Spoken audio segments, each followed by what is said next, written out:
پاکستان کی سیاست میں مذہب کارڈ کا استعمال آج سے نہیں بلکہ برطانوی سامراج سے موجود ہے۔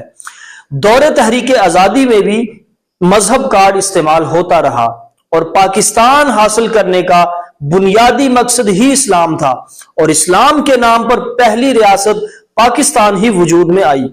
تحریک آزادی کے بعد بر صغیر کو دو حصوں میں تقسیم کیا گیا، ایک ہندوستان اور دوسرا پاکستان۔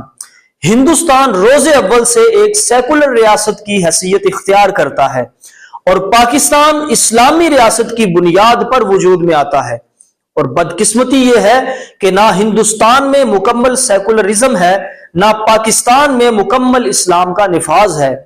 ہندوستان کی اگر بات کی جائے تو ایک ایسی برائے نام سیکولر ریاست ہے جہاں مذہبی ہندو انتہا پسندی عروج پر ہے، غیر ہندوؤں کو وہاں پر مذہبی آزادی نہیں، جو کہ سیکولرزم کے اصول کے بالکل برعکس ہے۔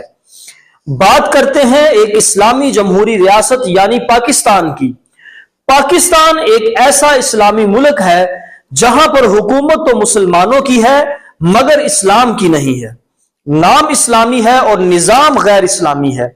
یہاں پر خالصتاً اسلام کے نظام کے نفاذ کے لیے بات کرنا اور اسلامی اصولوں پر سیاست کرنا جرم اور دقیانوسی عمل سمجھا جاتا ہے۔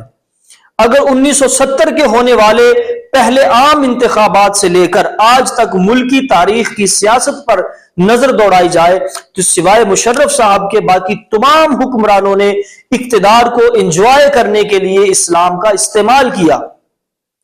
بھٹو صاحب نے پیپلز پارٹی کی بنیاد ہی سوشلزم پر رکھی تھی۔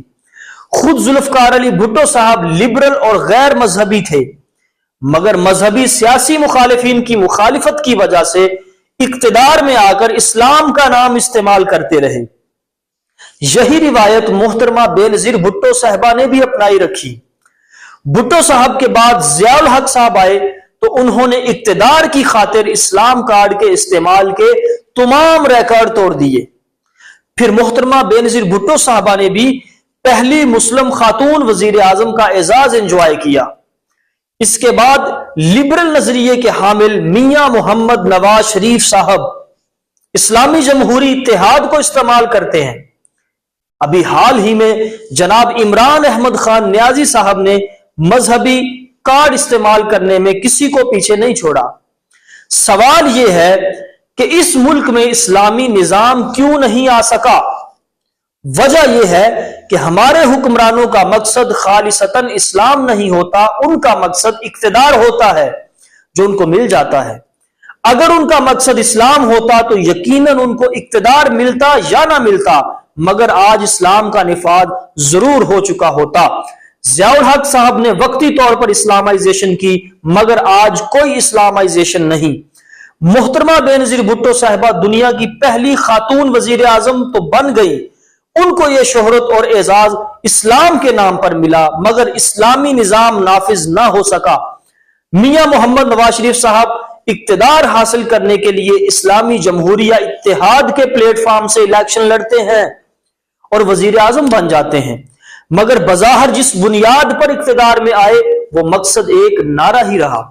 ابھی حال ہی میں جناب عمران خان صاحب جب حکومت میں آتے ہیں تو ریاست مدینہ جیسی مقدس ریاست کی تعمیر کا خواب دکھاتے ہیں، مگر ریاست مدینہ کا دعویٰ ہی رہا۔